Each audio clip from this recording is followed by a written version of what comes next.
Hi, and welcome to part 2 of mental illness adaptations.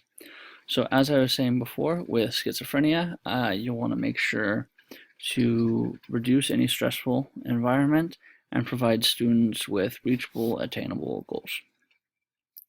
So, last we have eating disorders such as bulimia nervosa, anorexia nervosa, and binge eating disorder.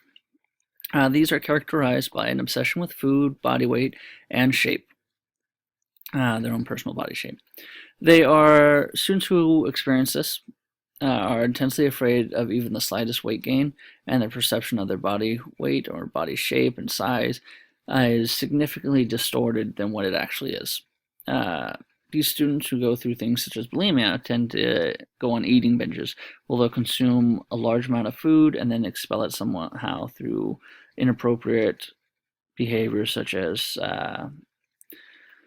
fasting, induced vomiting, excessive exercise, use of laxatives, diuretics, enemas, stuff like that. These symptoms may include, but are not limited to, a perfectionist attitude.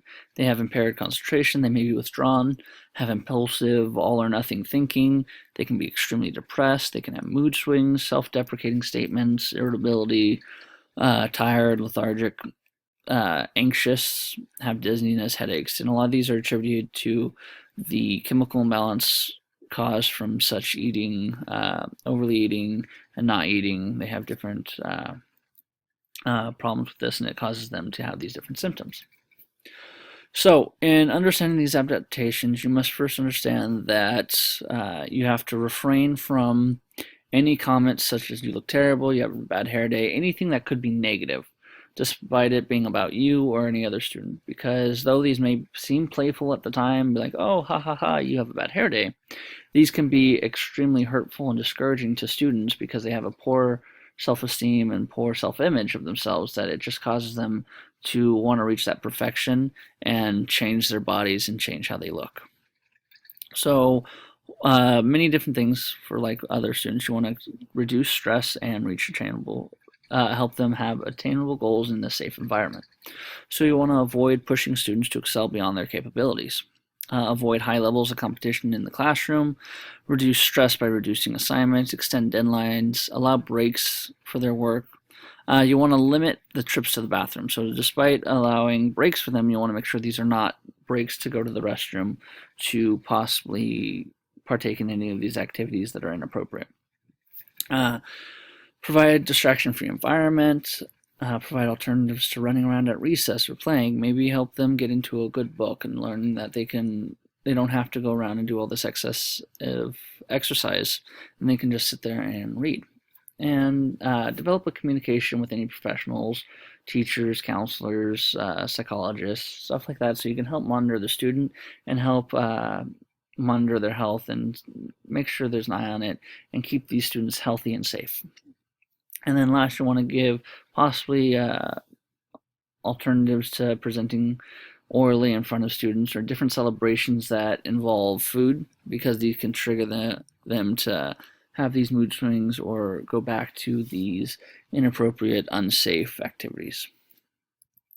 So with all students with mental illness, you must understand that mental illness is an individual thing. Though these diagnoses are all the same or similar, each individual person is different. So they may have some symptoms, but not other. Some adaptations that work for some students may not work for others. And so it's all an individual thing. And the best thing to do as an educator is to learn more about your student. So if your student has a different activity or a different mental illness that is a problem to them, you may want to understand what mental illness they're going through, what triggers them, what helps them. That way you can help provide a more personalized education for the student and more personalized safety net, which helps put them in a less anxious, less stressful environment and provides the best environment for them to learn and grow.